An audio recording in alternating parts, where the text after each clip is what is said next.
Chemical properties of carbon compounds. Carbon compound के chemical properties के बारे में हम बातचीत करेंगे और इसमें हमें जो डिस्कस करना है वो डिस्कस करना है कंबशन रिएक्शन, दूसरा है ऑक्सीडेशन रिएक्शन, तीसरा है एडिशन रिएक्शन, चौथा है सब्स्टिट्यूशन रिएक्शन और उसके बाद अगर समय मिलता है तो इथेनॉल और इथेनोइक एसिड का रिएक्शन पढ़ेंगे, प्रिपरेशन पढ़ेंगे और लास्ट में सोप्स एंड डिटर्जेंट्स भी देख लेंगे।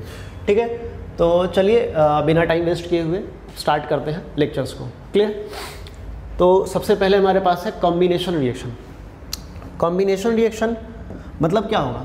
क्लियर? कंबशन है, कॉम्बिनेशन ही कंबशन है। कंबशन कहने का मतलब ये हो गया कि सर किसी चीज़ को हम बर्न करेंगे और बर्न करने में क्या रिक्वायर्ड होता है? मोस्ट इंपॉर्टेंट पार्ट रिक्वायर्ड होता है ऑक्सीजन का। अगर ऑक्सीजन अवेलेबिलिटी कम हो तो बर्न होगा बट सफिशिएंट टाइम से बर्न नहीं होगा, मतलब कंप्लीट कंबशन नहीं कह सकते उसको, इनकम्प्लीट हो सकता है। इसी के बारे में थोड़ी सी बातचीत और करनी है। तो देखो यहाँ पे क्या क्या लिखा हुआ।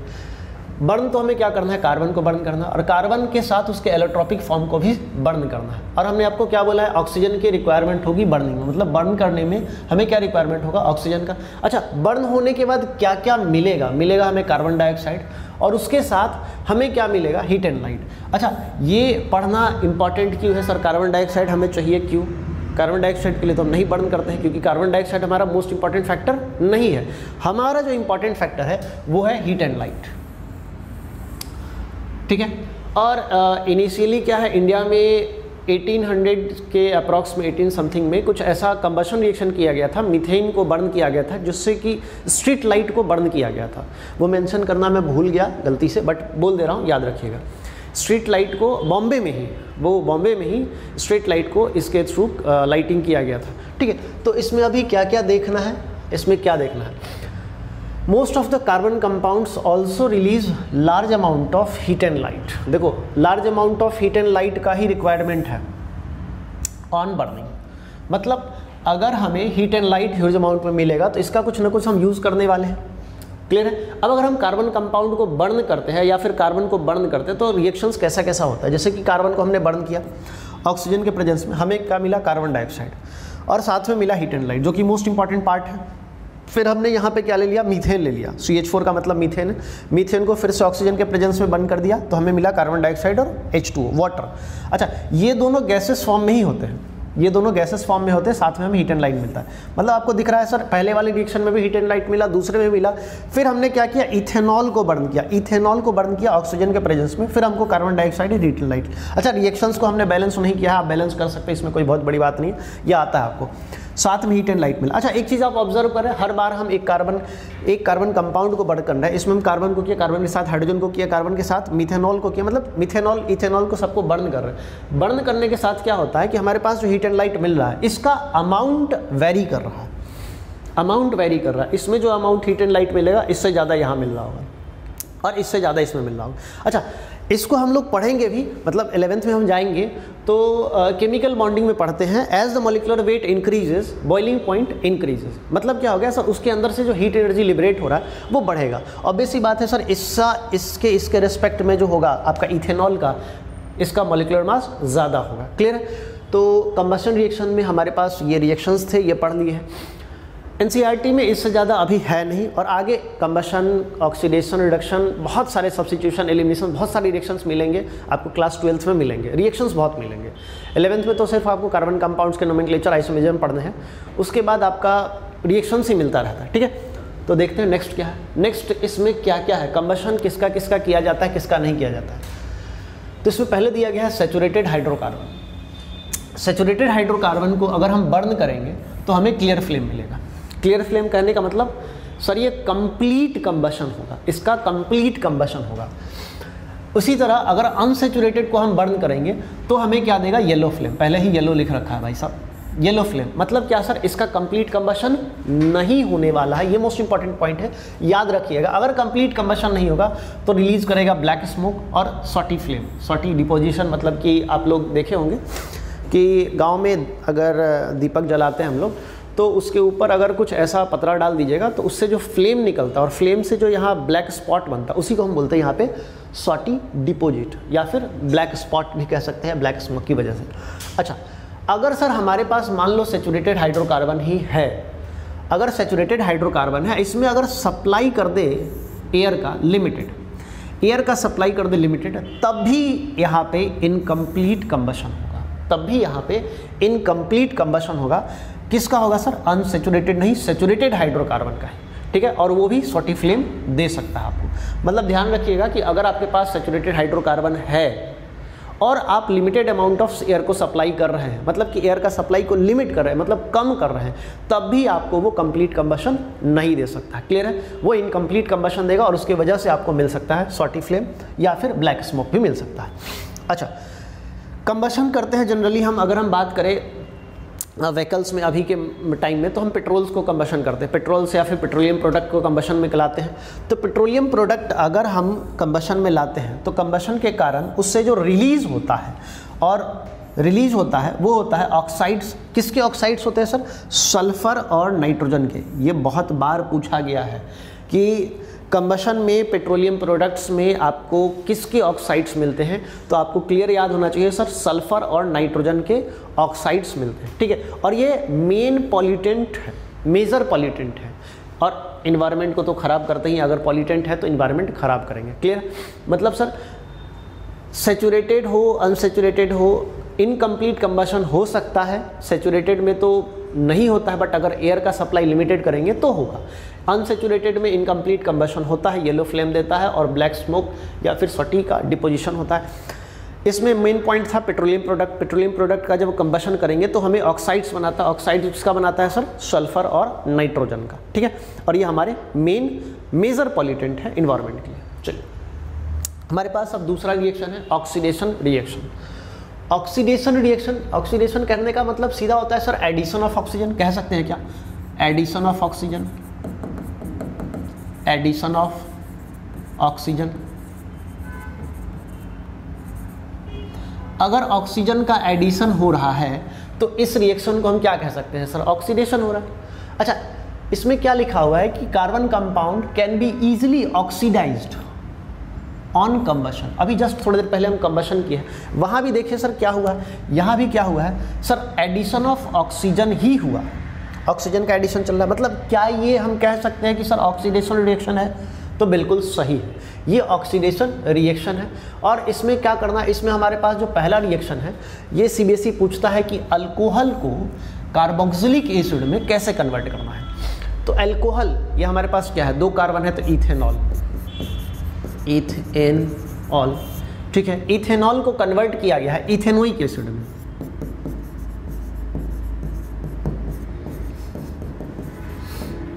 ठीक है। मतलब अल्कोहल का कन्वर्जन, अल्कोहल का कन्वर्जन किसमें किया गया है? एसिड में, कार्बोक्सिलिक एसिड में, कार्बोक्सिलिक एसिड में, ठीक है। अब सर इसमें ये जो लिखा हुआ ये क्या है? एक्चुअली ये है हमारा ऑक्सीडाइजिंग एजेंट। ऑक्सीडाइजिंग एजेंट हमारे पास एल्कलाइन KMnO4 और एसिडिफाइड K2Cr2O7 जो है हमारे पास स्ट्रॉन्ग ऑक्सीडाइजिंग एजेंट है। तो यहाँ ध्यान दीजिए, मैं लिख देता हूँ एल्कलाइन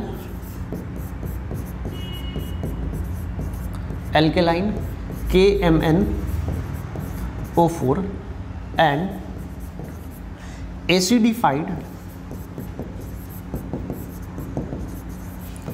K2Cr2O7 इज स्ट्रॉन्ग या फिर डायरेक्ट ऑक्सीडाइजिंग एजेंट लिखो, ऑक्सीडाइजिंग एजेंट।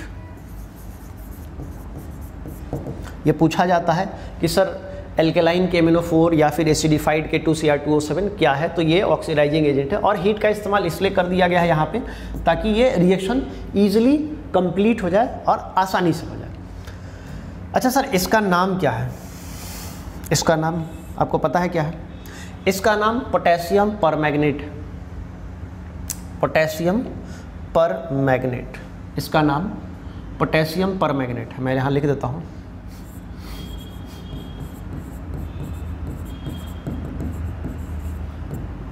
Potassium permanganate.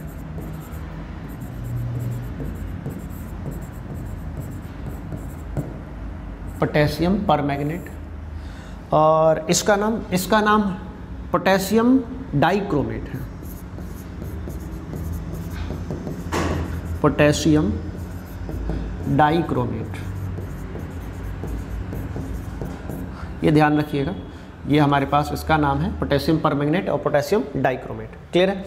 तो हमारे पास जो रिएक्शंस थे इसमें अल्कोहल को एसिड में कन्वर्ट किया with the help of potassium permanganate and potassium dichromate. Clear है? अब हमारे पास अगला है एडिशन रिएक्शन। एडिशन कहने का मतलब किसी चीज़ को हम ऐड करेंगे किसी रिएक्टेंट में। तो यहाँ पे देखिए क्या किया गया है, in this reaction unsaturated hydrocarbon add hydrogen in them in presence of catalyst, मतलब इसमें भी सर कैटलिस्ट है, सच एज पैलेडियम एंड निकल। मतलब इसमें जो कैटलिस्ट है, एक तो आपके पास पैलेडियम है और दूसरा क्या है, निकल। इन दोनों को ऐड करके अगर हम इन दोनों के हेल्प से अगर हम सैचुरेटेड हाइड्रोकार्बन बना रहे हैं तो ऐसे रिएक्शंस को एडिशन रिएक्शन करते हैं। मतलब सर अनसैचुरेटेड हाइड्रोकार्बन को सैचुरेटेड हाइड्रोकार्बन में कन्वर्ट करना है हाइड्रोजन ऐड करके, उसमें हमारे पास जो रिएजेंट होगा पैलेडियम और निकल होगा। चलिए तो इसके रिएक्शंस देख लेते हैं। अच्छा, किसी के मन में सवाल हो रहा होगा सर कैटलिस्ट क्या है? कैटलिस्ट एक्चुअली वो है जो रिएक्शन को एनहांस करता है, रिएक्शन की स्पीड को बढ़ाता है, बट रिएक्शन में पार्टिसिपेट करता है बस उसके प्रोडक्ट को बढ़ाने के लिए, प्रोडक्ट में नहीं आता है। मतलब उसका डेफिनेशन क्या है, देख लो, डेफिनेशन भी लिख रखा है। Catalyst are the substances that cause a reaction to occur, cause a reaction to occur और प्रोसीड मतलब आगे बढ़ाता है, in a different rate, different का मतलब अलग रेट से, जो रेट से चल रहा है उससे अलग रेट, मतलब उससे ज़्यादा रेट से, without the reaction itself being affected, मतलब वो खुद को अफेक्ट ना करता है रिएक्शन में। मतलब कैटलिस्ट कहने का मतलब वो तो रिएक्ट कराएगा, रिएक्शन को कराएगा, बट प्रोडक्ट में नहीं आएगा, फिर से वो अवेलेबल रहेगा रिएक्टेंट साइड में ताकि वो रिएक्शन को कंटिन्यूअस कराते जाए।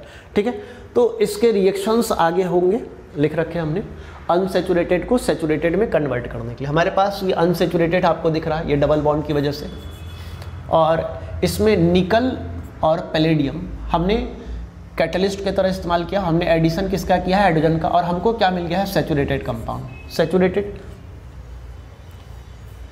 सैचुरेटेड कंपाउंड मिल गया। तो सैचुरेटेड कंपाउंड में क्या हुआ है, एक्चुअली में C डबल बॉन्ड C था और हमने क्या किया, C सिंगल बॉन्ड C किया। अच्छा, R आपको जो दिख रहा है, एक्चुअली में R हमारे पास कोई ग्रुप, अल्काइल ग्रुप मान लो, यहाँ 4 R है, आपको यहाँ पे दिख रहा है कि 4 R दिख रहा है, बट यहाँ पे जो आपको दिख रहा है, ये यहाँ पे हाइड्रोजन नहीं था, बट यहाँ पे आपको हाइड्रोजन दिख रहा है। तो इसको एडिशन रिएक्शन कह सकते हैं, या इसका दूसरा नाम हम ये कह सकते हैं, सर ये हाइड्रोजिनेशन है क्या? हाइड्रोजिनेशन मतलब एडिशन ऑफ हाइड्रोजन, बिल्कुल सही सोच रहे, ये हाइड्रोजिनेशन ही है। मतलब किसी भी कंपाउंड पे एडिशन ऑफ हाइड्रोजन कर रहे हैं तो उसको हाइड्रोजिनेशन कहते हैं। चलिए, इससे रिलेटेड क्या क्या है, जैसे अनसैचुरेटेड और सैचुरेटेड में क्या क्या होता है, वो सारी बातें थोड़ी सी डिटेल में दी गई है, ताकि एक कभी कभी पूछ लिया जाता है डायरेक्ट क्वेश्चन कि अनसैचुरेटेड और सैचुरेटेड कहाँ पाया जाता है। तो वेजिटेबल ऑयल में अनसैचुरेटेड पाया जाता है और एनिमल फैट में सैचुरेटेड पाया जाता है। मतलब vegetable oil generally contains unsaturated carbon, while animal fat contain saturated carbon. Clear? अब एनिमल फैट जो कि आपका सैचुरेटेड फैटी एसिड कंटेन करता है, एनिमल फैट जो कि आपका सैचुरेटेड फैटी एसिड कंटेन करता है, वो हमारे लिए हार्मफुल होता है, ठीक है। मतलब जो हम भी चिकन मटन जो खाते हैं तो रेगुलर बेसिस पे अगर खाएंगे तो भाई साहब समझते ही है कि मतलब फैल जाते हैं इन द सेंस कि अब क्या बताएं, आप समझ सकते हैं। हाँ, वर्कआउट कीजिएगा तो नहीं फैलिएगा, वर्कआउट इम्पॉर्टेंट है। अगर मान लो सिर्फ ठूसे जा रहे हो तो फिर तो गए हो काम से। ठूसना मना नहीं है, ठूसो, बट इसको तुम कंप्लीटली इसको बर्न करो। वैसे आपको पता है कि सैचुरेटेड हाइड्रोकार्बन ईजिली बर्न होता है, ठीक है, कंप्लीट कंबशन देता है। इसीलिए आप लोग देखते होंगे जो भी बॉडी बिल्डर्स हैं वो ज़्यादातर एनिमल फैट कंज्यूम करते हैं, ज़्यादातर करते हैं, मतलब कहते ही हैं, ज़्यादातर तो नहीं कह सकते, कुछ लोग नॉन वेज भी खाते हैं, वेज भी खाते हैं, बट इससे क्या होता है, इसको बर्न करना इंपॉर्टेंट है, अगर बर्न नहीं करेंगे तो वही आपके लिए हार्मफुल हो सकता है। ठीक है, तो चलिए हमने अनसेचुरेटेड को सेचुरेटेड में कन्वर्ट कर लिया। ये क्वेश्चन पूछा जाएगा, name the reagent which are required to convert unsaturated hydrocarbon into saturated hydrocarbon. तो रिएजेंट्स आपके निकल पैलेडियम है और इसको हाइड्रोजन के एडिशन से आप कर सकते हैं। ठीक है, चलिए आगे क्या है, आगे हमारे पास है सब्स्टिट्यूशन रिएक्शन। ठीक है, सब्स्टिट्यूशन कहने का मतलब है कि हम सब्स्टिट्यूट करेंगे मतलब एक को हटा करके दूसरों को रखेंगे। हाँ बिल्कुल सही सोच रहे हैं। इसमें क्या है कि सेचुरेटेड हाइड्रोकार्बन के बारे में थोड़ा सा दिया गया। एक्चुअली क्या हो, सेचुरेटेड हाइड्रोकार्बन ज़्यादा रिएक्शन करता नहीं है, बट फिर भी इसको सनलाइट के प्रेजेंस में क्लोरीन का एडिशन कराया जा सकता है। ठीक है, हाइड्रोकार्बन में क्लोरीन का एडिशन करा जाता है और ये बहुत जल्दी होता है, वेरी फास्ट, बहुत जल्दी होता है। 10⁻⁻10 का इसका ऑर्डर है, -10 सेकेंड्स में हो जाता है कंप्लीट। अच्छा, ये करता क्या है, इस रिएक्शन में क्लोरीन जो है रिप्लेस करता है हाइड्रोजन एटम को। रिप्लेस किसको करता है सर, हाइड्रोजन एटम को बारी बारी से 1 by 1, हाइड्रोजन एटम को 1 by 1 रिप्लेस करता है। और इसी वजह से इस रिएक्शन को हम क्या कहते हैं सर, सब्स्टिट्यूशन रिएक्शन। ठीक है, और इस तरह के रिएक्शन में एक एटम या फिर ग्रुप ऑफ एटम को रिप्लेस किया जाता है किसी अनदर एटम से। ठीक है, तो ये डेफिनेशन रिलेटेड था कि सर सब्स्टिट्यूशन किसे बोलते हैं, क्या बोलते हैं। और इसमें जनरली आपको दिखाया गया है कि सर ये अनसेचुरेटेड कार्बन में होता है बट सेचुरेटेड में बहुत कम होता है। फिर भी हमारे पास सेचुरेटेड हाइड्रोकार्बन में सनलाइट के प्रेजेंस में क्लोरीन का एडिशन हो सकता है और उसमें हाइड्रोजन को रिप्लेस कराया जा रहा है क्लोरीन से बारी बारी से। तो इसमें रिएक्शन लिख रखा है, चलो रिएक्शन थोड़ा देख लेते हैं। एक्चुअली पहला रिएक्शन क्या है, CH4Cl2 in presence of sunlight. देखो मैंने बोला भी था, यहाँ लिखा भी है, इन प्रेजेंस ऑफ सनलाइट क्या हुआ है, एक Cl हाइड्रोजन को रिप्लेस किया और हाइड्रोजन यहाँ से निकल के Cl के पास गया, यहाँ बना HCl और साथ में मिल गया CH3Cl। अच्छा, मन में सवाल आएगा सर ऐसा रिएक्शन CH3Cl बन गया, अगर हम वापस Cl2 का एडिशन कर दे तो क्या होगा इन प्रेजेंस ऑफ सनलाइट। तो भाई साहब आपके मन का सवाल मन में ना रखो,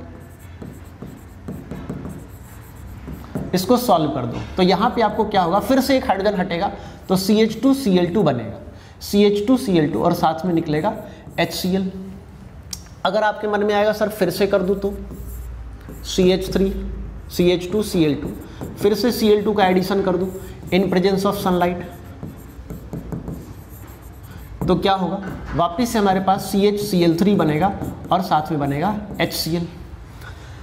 लास्ट अगर अब कर दो CHCl3 में फिर से Cl2 का addition in presence of sunlight, तो फिर से क्या बनेगा CCl4 प्लस HCl। अब आएगा दिमाग में कि सर अब फिर से कर सकते हो, अब क्या करोगे यार, सारे हाइड्रोजन तो हट गए, तो अब रिप्लेस नहीं कर सकते। लेकिन हाँ, आपसे ये सवाल पूछा जाएगा कि इनका नाम क्या है, इनका नाम, इसका नाम बहुत इंपॉर्टेंट है, इसको कार्बन टेट्राक्लोराइड बोलते हैं, कार्बन टेट्राक्लोराइड।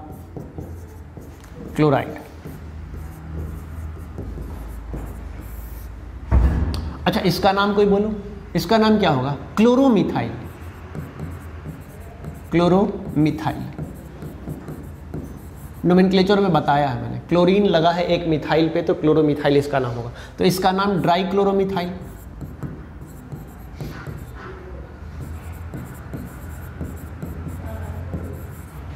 डाइक्लोरोमिथाइल। ठीक है, इसका नाम तो जानते होंगे भाई साहब, हाइड्रोक्लोरिक एसिड है।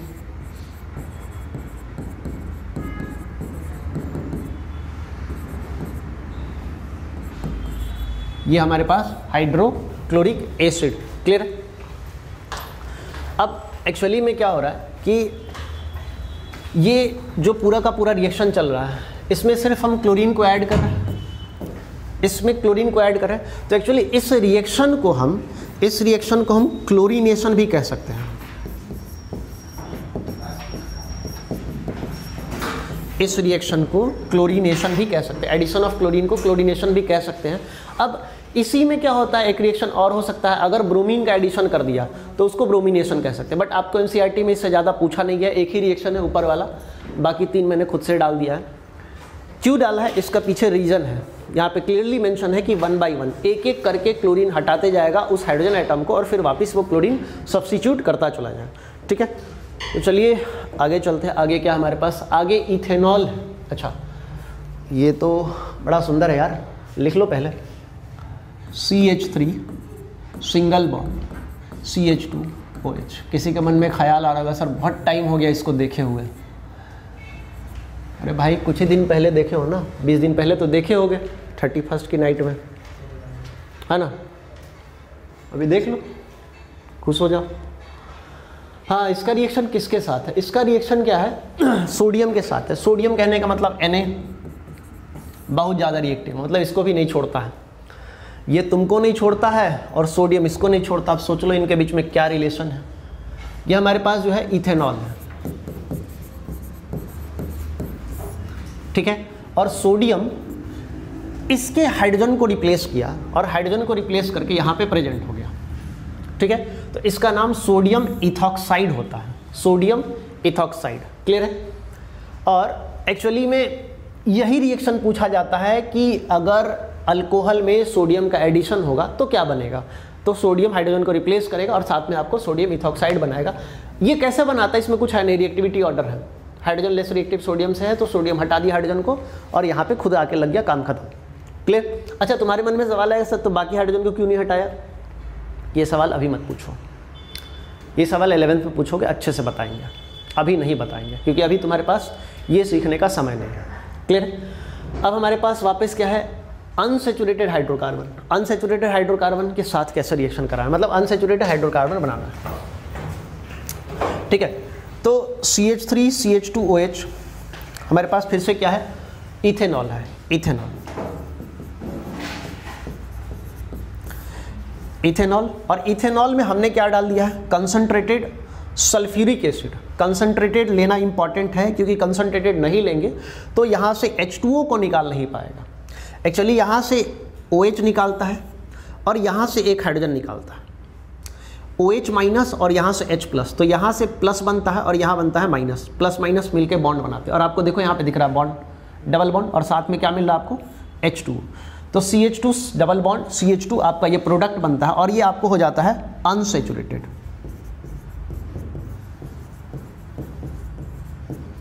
ठीक है, और इसका नाम आपको पता ही होगा, ये आपका इथेनॉल से क्या बना, इथीन। इथेनॉल से इथीन।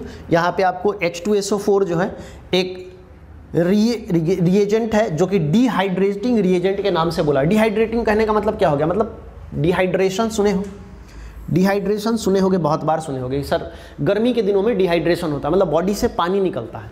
तो भाई साहब बॉडी से पानी नहीं निकाला है, इसने अल्कोहल का ही पानी निकाल दिया। सोचो इसके अंदर का पानी निकाल दिया, बेचारा जीते जी मर जाएगा, देखो अस्तित्व खत्म है इसका। ठीक है, तो इथेनॉल के दो रिएक्शंस हैं, आगे रिएक्शंस होंगे तो ठीक है, नहीं तो फिर हम इथेनोइक एसिड को स्टार्ट करते हैं। इथेनोइक एसिड, इथेनोइक एसिड बहुत आसान है, CH3 सिंगल बॉन्ड COOH, ये हमारा इथेनोइक एसिड होता है। ठीक है, अब इथेनोइक एसिड को जनरली हम लोग एसिटिक एसिड भी कहते हैं। इसको मैंने पिछले लेक्चर्स में लिखवाया था, जब इथेनॉल एसिटिक एसिड जब लिखा था तो इसको मैंने कहा कार्बोक्सिलिक एसिड वाले नोमेनक्लेचर में लिखाया था। पहला आपका फॉर्मिक एसिड था, दूसरा आपका एसिटिक एसिड था। ठीक है, इसमें इथेनॉल का कॉमन नेम पूछ लिया गया है NCERT में, इसलिए मैंने लिख भी दिया। अच्छा ये बहुत इंपॉर्टेंट है, 5 to 8% वाला। 5 to 8% अगर सॉल्यूशन एसिटिक एसिड पानी कंटेन करता है तो इसका नाम विनेगर होता है। ठीक है, और विनेगर बहुत ज़्यादा यूज़ होता है किसके लिए, ये जानते हो क्या होता है, अचार। अचार इसको बोलते हैं, पिकल्स का मतलब अचार होता है, मतलब अचार को सुरक्षित रखने के लिए सालों साल तक, जिसको खाते हैं और टेस्ट आता है, मतलब खाने के बाद अलग ही फेस पे वो एक्सप्रेशन आता है, वो एक्सप्रेशन नहीं देंगे, अच्छा नहीं लगता है क्लास में एक्सप्रेशन देना। तो पिकल्स का प्रिजर्वेशन में हम यूज़ करते हैं विनेगर। ठीक है, अच्छा इसका बॉइलिंग पॉइंट, इथेनोइक एसिड का जो बॉइलिंग पॉइंट है वो बहुत कम है। रीज़न क्या है सर, इसका मॉलिक्यूलर वेट कम है, इसकी वजह से इसका बॉइलिंग पॉइंट भी कम है, और ज़्यादातर ठंडे के मौसम में ये फ्रीज हो जाता है, विंटर सीजन में क्या हो जाता है, फ्रीज हो जाता है। और इसी वजह से जो फ्रीज हो जाता है, इस वजह से इसको हम बोलते हैं ग्लेशियल एसिड। ग्लेशियल सुने हो ना, हिम सागर को ग्लेशियल हम लोग बोलते हैं। तो इस वजह से जो ये ठंडे के टाइम में फ्रीज हो जाता है, जब पूछा भी जाता है भाई ethanoic acid is known as glacial acid, तो इसमें लिखना है आपको since boiling point of ethanoic acid is 290 kelvin hence it often freezes during winter season, that's why it is called as glacial acid। ये मोस्ट इंपॉर्टेंट है, 2 number या 3 number में पूछ लेगा, फोकट का आंसर होता है, लिख देना। ठीक है, इसके कुछ रिएक्शंस आगे हमारे पास है। रिएक्शंस किसके साथ है यार भाई, फिर से अल्कोहल, क्या बात है, आज तो क्लास में मजा आ गया, अल्कोहल मिल रहा है। पीछे वाला सोच रहा होगा सर क्या बात है, यही तो हमारी चाह, आप इसे क्यों दूर करते हो। चलो आज इसके साथ मजे लेते हैं। हमारे पास क्या है भाई साहब, ये क्या है, CH3 C डबल बॉन्डो OH। अच्छा, इसको मैंने अलग अलग किया है, क्यों किया है इसका वजह बताऊंगा। ये हमारे पास है इथेनोइक एसिड, इथेनोइक एसिड, ठीक है। और इसमें क्या किया है, हमने अल्कोहल डाला, कौन सा अल्कोहल है, इथेनॉल, इथेनॉल। अच्छा, अल्कोहल इतना बोल रहे हैं ना, पता है खांसी के सिरप में बहुत अल्कोहल रहता है, खांसी के सिरप में बहुत अल्कोहल रहता है, 40% IP रहता है। और अगर तुम पता करोगे ना बियर, समझ रहे हो ना, उसमें अल्कोहल बहुत कम होता है। मतलब समझ रहे हो, एक बॉटल अगर खांसी का मार लिया ना तो इससे ज़्यादा काम करेगा। मारना मत रे, अल्लाह फंस जाएंगे हम ही, पब्लिकली फंसा देगा। ठीक है, यहाँ पे क्या हुआ कि कोई एसिड, एक कैटलिस्ट लिया गया है और एसिड के प्रेजेंस में इथेनोइक एसिड और इथेनॉल को रिएक्ट कराया गया। इसमें क्या होता है कि हमें यहाँ से H2O निकल जाता है, H2O निकल जाता है। तो H2O जब निकलता है तो हमें क्या मिलता है, हमें ये प्रोडक्ट मिलता है। ठीक है, और इसी प्रोडक्ट का नाम है ईस्टर।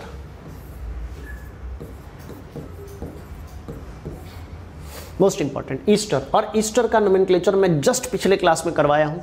ठीक है, अगर हमारे पास इधर 2 कार्बन है तो इसको क्या बोलेंगे, इथाइल, और 2 कार्बन इधर भी है तो क्या होगा, इथेनोइड। इसका नाम अगर लिखना चाहोगे तो इसका नाम होगा इथाइल इथेनोइड। ठीक है, इथाइल इथेनोइड, क्लियर है, इथाइल इथेनोइड, 2 कार्बन का चेन है तो इथाइल इथेनोइड। ठीक है, और ईस्टर इसको बोलते हैं। अच्छा, ईस्टर का काम बहुत अच्छा है। ईस्टर जो काम करता है, ये एक तरह का फ्लेवरिंग एजेंट का काम करता है, बहुत सुंदर स्मेल आता है इसका, कभी लोगे तो मज़ा आ जाएगा। पता है क्यों, क्योंकि इसके अंदर मिला हो रहता है ये शरीफ ज़्यादा, जिसको तुम सोच रहे हो यहाँ पे। Ester are sweet smelling substance and are used for making perfumes. तुम लोग जो करते हो ना, या रसगुल्ला खाते हो, उसमें भी रखा रहता है। मतलब सोचो इनडायरेक्टली तुम क्या खा रहे हो, ईस्टर खा रहे हो। और ज़्यादा नहीं बोलना है, नहीं तो कुछ लोग ये वाला भी करेगा, बस समझ लो इसमें इसका इस्तेमाल किया जाता है। ठीक है, इसके रिएक्शन 1 है। और इसका अगर रिवर्स कर दो ना, इसका रिवर्स कर दो यहाँ पे एसिड या बेस डाल करके, तो यही आपको क्या मिलता है पता है, सैपोनिफिकेशन होता है। इसी का रिवर्स आगे मिलेगा शायद। हाँ देखो, the reverse of esterification is called saponification. मतलब सर इसको अगर उल्टा कर दिए ना एस्टरिफिकेशन को, तो क्या मिलेगा आपको, सैपोनिफिकेशन मिलेगा। क्लियर, देखो क्या यह इस्तेमाल किया गया है, NaOH, सोडियम हाइड्रोक्साइड को इस्तेमाल किया गया है, और आपको क्या मिला वापस से, फिर से क्या मिला, अल्कोहल, इथेनॉल और इथेनोइक एसिड।